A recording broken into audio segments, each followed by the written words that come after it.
Now, for Derrida, he makes a very compelling argument, but also a very controversial one in his The Politics of Friendship, where he really thinks that Carl Schmitt, the German Nazi jurist, had a point in his wider idea of liberalism, which is, famously built off this notion of the friend-enemy distinction. Friend-enemy distinction, yeah. And so this is an important concept, which means that for Schmitt, in order for political relations to have efficacy, to even function, the group, the polis, the nation, etc., the people, etc., must have the capacity for this distinction, for this frontier, to be enacted in society. It's very interesting that this idea of the sage who puts forward the maxim, as Aristotle does, "Oh, my friend, there is no friend," comes at the end of his life, because Derrida also points out that Nietzsche emerges in Zarathustra to say, "Oh, my enemies, there are no enemies," meaning that this is the wisdom of the fool, Zarathustra the fool. But within that, Nietzsche is trying to redefine the very status of enmity and of the friend-enemy relation itself. And Derrida spends quite a lot of time showing how Nietzsche basically has a latent politics, and here this is where I kind of disagree with Derrida, has a kind of latent politics which is seeking to push something almost different than Schmitt, right? Which is almost this kind of new awareness that the polis or the group is no longer reducible to the friend-enemy distinction itself, and that there is therefore a kind of fiction of the friend-enemy distinction. And that ushers in Nietzsche's prophecy, I think, this is my interpretation, of the last man. So in a sense, if you take Francis Fukuyama in The End of History, you could define the end of history, the neoliberal era, as one in which we no longer have the means or the capacity to identify enemies and friends. It's something like a post-political horizon. So while I think there's a lot of truth to that, let's introduce Marxism into the equation.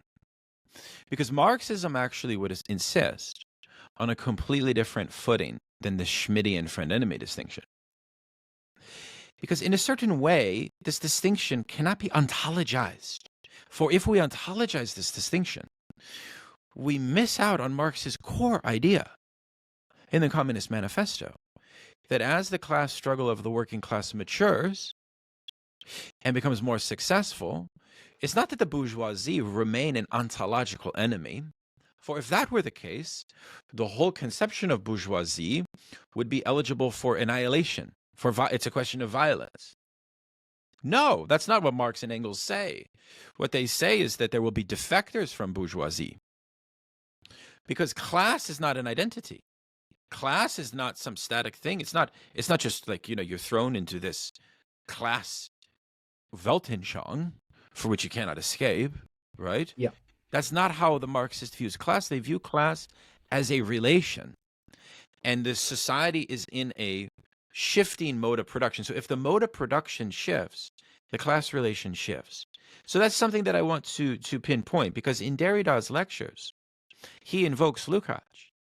And he says that Lukács thinks class like a Schmittian.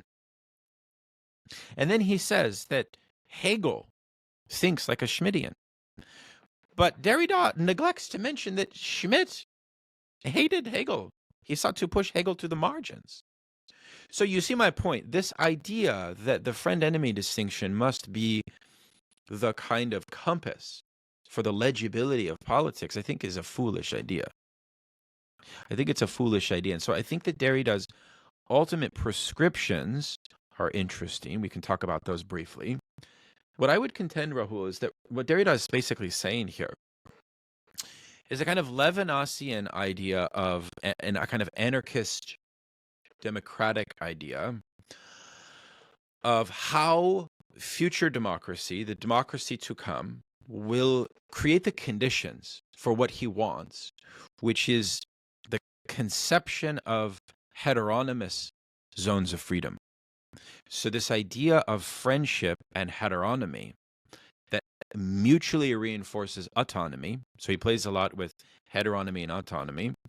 And he's trying to think them almost dialectically. He's trying to think this idea of the limits of the enemy, but I think he's also trying to affirm that in a way we should be post-Schmittian. But I think that he's really missing the subtlety of Marx.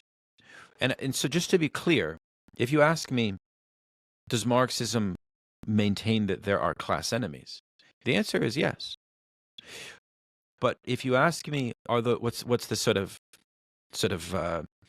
social ontology of that class enemy, right? Here I would say that this is something that is realized through struggle, and that it, to a certain extent, is not fixed. It's not fixed in the same way that identity politics has, I would claim, a kind of implicit, or almost like a lazy Schmittianism, or kind of like a superficial Schmittianism. If we define Schmittianism as this idea that we ontologizing. That we must always define ourselves off of an enemy. You see, in a way, it kind of goes back to the Charlie Kirk thing. Is Charlie Kirk an enemy? Well, in a certain sense, yes. But discursively, if Charlie Kirk were engaged with a left that was extremely robust, we could have made Charlie Kirk's entire political career, we could have made him into a real estate agent. If the left was strong. You see my point? Yeah. It's not as if Charlie Kirk is He's got the hat there for it. Yeah. Do you see my point? Yeah. The point is that to some extent, political actors have to also be thought vis-a-vis discourse. I'm not opposed to discourse, right? I'm opposed to the postmodern affirmation that everything is reducible to discourse, right? No, there are actually material determinations of our social life. It's not just like pure floating signifiers and meaning up in the air. I think that's where like French theory and postmodernism went too far, where they abandoned the material basis of economic categories. But anyways, that's my reading on Derrida. Did you have any questions about that? Yes, I mean, I had one question on a point you made. This is my lack of theoretical knowledge. What do you mean by this was Derrida trying to kind of explore a Levinasian? You incorporated Levinas there. Why was that? I think that what he's trying to do is put forward this paradigm of the finitude of the citizen, of the modern subject, whereby we are sort of subordinated to a horizon of submission to an alterity of the other, which is fundamentally unknowable. So in the Levinasian sense, I see. In the Levinasian sense, he's trying to think the absolute other, and that democracy can be thought as a system that gives us the sort of trappings for the creation, like this notion of radical democracy. Derrida is very influential here. And the Levinasian idea is how one can forge a relationality in the face of the absolute other. In other words, how can I maintain the freedom of my autonomy with full recognition that there is a kind of impenetrable excess that the other elicits in me? It's not fully knowable. It's a kind of beautiful Jewish Christian meditation on the other that Levinas gives. And ultimately, it's kind of like this claim that there's a kind of a residue of the other which cannot be fully integrated in a certain way. And he has this idea of the face of the other, and it's a kind of very interesting humanism that Levinas gives. I think in general, in his reflections on Levinas and violence, Derrida is very interesting here, where he does talk about friendship quite a lot. Um, Ultimately, I think this notion of friendship, though, for Derrida, is one in which he misses the Marxist and Hegelian tradition because he subordinates it to this very idiosyncratic Heidegger Schmitt thing. Schmittian, yeah. Yeah, that's my one challenge with him. I find his reading of Nietzsche fascinating.